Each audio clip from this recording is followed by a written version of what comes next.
ഒരു പരിപാടിക്ക് പോയാലേ കൃത്യസമയത്തിന് അവിടെ ചെല്ലുക, അവിടെ എല്ലാവരെയും കാണുക, അവർ ഫുഡ് തരികയാണെങ്കിൽ കഴിക്കുക, തിരിച്ചു പോരുക. ഇതാണല്ലോ ചെയ്യേണ്ടത്. ഇന്നെപ്പോലെ ഈ ഒരു കാര്യങ്ങൾ ആരെങ്കിലും ചെയ്തിട്ടുണ്ടോ?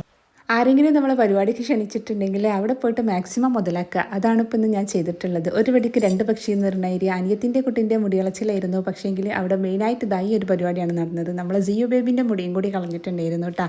ഉപ്പാൻ്റെ നിർബന്ധത്തിന് അങ്ങനെ ചെയ്തതായിരുന്നു. ആളെ മുടിയൊക്കെ നല്ലപോലെ വളർന്നിട്ട് വന്നിട്ടുണ്ടായിരുന്നു കേട്ടോ. പക്ഷേങ്കിൽ ഈ കുഞ്ഞു മക്കളെ മുടി കളയാൻ എനിക്ക് അത്ര ഒരു താല്പര്യമില്ല. അവർ ആ ലുക്ക് തന്നെയാണ് പോണ മാതിരിയാണല്ലോ. പിന്നെ ക്യൂട്ട്നെസ് എപ്പോഴും അവർക്ക് സ്വന്തമാണല്ലോ. ഈ ഒരു പ്രായത്തിൽ എങ്ങനെ ചെയ്താലും ക്യൂട്ടായിട്ട് തന്നെ ഇരിക്കും. അങ്ങനെ പിന്നെ അങ്ങോട്ട് സമ്മതിച്ചു കൊടുത്തിട്ട് മുടി കളച്ചിലൊക്കെ നടത്തിയിട്ടുണ്ട് കേട്ടോ. ഇവിടെ ഇപ്പോൾ മുടി കളച്ചിൽ എന്ന് പറഞ്ഞ പരിപാടിക്കും വേണ്ടി വന്നിട്ട് ഞങ്ങൾ ഇവിടുന്ന് മുടി കളഞ്ഞിട്ടാണ് പോയത്. അതാണ് ഉണ്ടായിട്ടുണ്ടായിരുന്നത്. നമ്മൾ രാവിലെ ഇവിടുന്ന് കെട്ടിയൊരുങ്ങി പോകുമ്പോൾ തിരിച്ചു വരുന്നത് ഈ കോലത്തിലായിരിക്കും എന്ന് ഒട്ടും പ്രതീക്ഷിച്ചിട്ടില്ല കേട്ടോ. ഇത് കണ്ടപ്പോൾ എനിക്ക് തോന്നി പോണതിൻ്റെ മുന്നേ നല്ലൊരു ഫോട്ടോ ഒക്കെ എടുത്ത് വെച്ചാൽ മതിയായിരുന്നു. കാരണം ഇവരുടെ ഫേസ് എക്സ്പ്രഷനൊക്കെ ഇടയ്ക്കിടയ്ക്ക് മാറി മറിഞ്ഞ് വരുന്നതാണല്ലോ. സാരമില്ല, മുടി വളരട്ടെ അല്ലേ. അപ്പോൾ ഇതിൻ്റെ ഫുൾ വീഡിയോ നമ്മൾ ചാനലിൽ അപ്ലോഡ് ചെയ്തിട്ടുണ്ട് കേട്ടോ. കാണാൻ മറക്കരുത്. ലൈക്കും ഷെയറും സബ്സ്ക്രൈബൊക്കെ ചെയ്യുക. Tata bye bye, see U.